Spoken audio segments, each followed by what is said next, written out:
महाभारत की दुनिया में सोचें, एक छोटी सी गलती और उससे शुरू हो जाए इतिहास की सबसे बड़ी दुश्मनी। आज हम एक राजा, एक घातक भूल और उस श्राप की कहानी जानेंगे जिसने सब कुछ बदल कर रख दिया। बस एक तीर, एक गलत फैसला और एक पूरे खानदान का भविष्य हमेशा के लिए बदल गया। ये कोई मामूली कहानी नहीं है। सच पूछिए तो यहीं से उस महाकाव्य की नींव पड़ी जिसे हम महाभारत कहते हैं। तो चलिए सीधे चलते हैं हस्तिनापुर के आलीशान महल में। यहाँ राजा पांडु तो जंगल की शांति का आनंद ले रहे हैं, लेकिन उन्हें क्या पता कि राजधानी की दीवारों के अंदर सियासत का खेल एक नया मोड़ लेने वाला था। अब देखिए, राजमाता सत्यवती का मन अपने बेटे पांडु के लिए बहुत बेचैन था।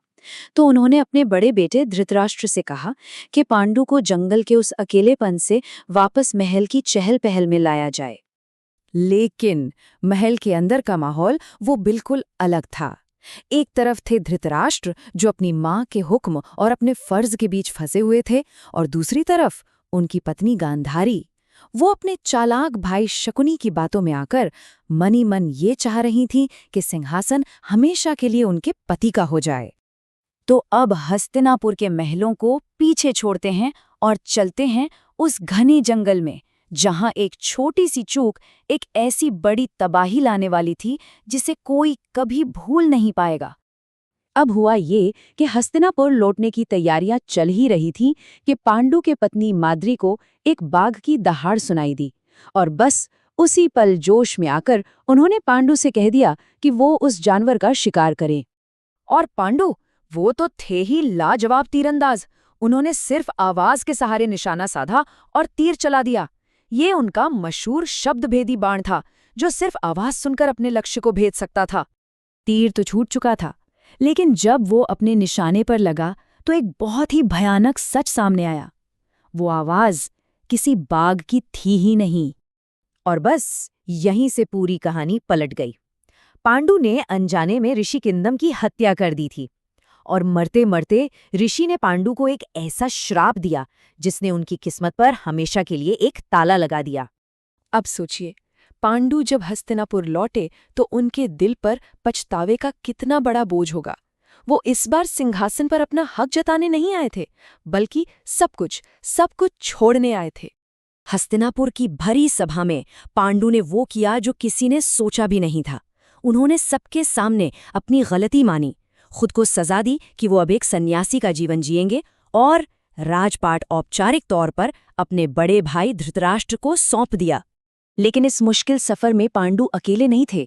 उनकी दोनों पत्नियां कुंती और माद्री, उन्होंने भी महलों की शानो शौकत को ठोकर मार दी और अपने पति के साथ जंगल में तपस्वी बनकर रहने का फैसला किया।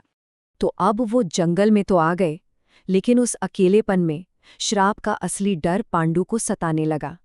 ये डर था संतानहीन रह जाने का, अपने ही वंश को खत्म होते देखने का। ये जो सोच थी ना कि उनकी कोई संतान नहीं होगी, ये पांडु के लिए एक जीते जी नर्क जैसी थी। उन्हें लगता था कि बिना बेटे के वो अपने पुरखों का कर्ज कैसे चुकाएंगे। उनके लिए तो जैसे स्वर्ग के दरवाजे हमेशा के लिए बंद हो गए थे। लेकिन ठीक जब लग रहा था कि अब सारी उम्मीदें खत्म हो चुकी हैं, तभी एक पुराना राज सामने आया। रानी कुंती के पास एक ऐसा दिव्य वरदान था जो इस घोर निराशा में उम्मीद की एक नई रोशनी लेकर आया।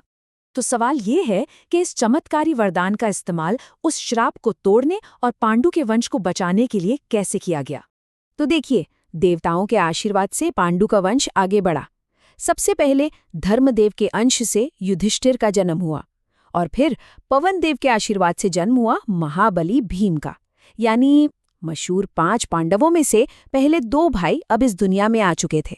और ठीक इसी समय उधर हस्तिनापुर के महल में भी एक राजकुमार ने जन्म लिया। गांधारी ने अपने पहले बेटे दुर्योधन को जन्म दिया।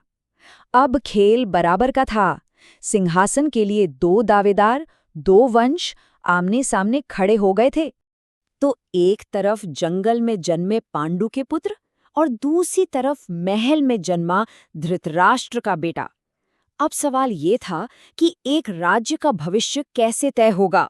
और बस इसी सवाल के साथ उस महायुद्ध की जमीन तैयार हो गई, जहां फर्ज, लालच और किस्मत की ऐसी टक्कर होनी थी जो इतिहास को हमेशा हमेशा के लिए बदलने वाली थी।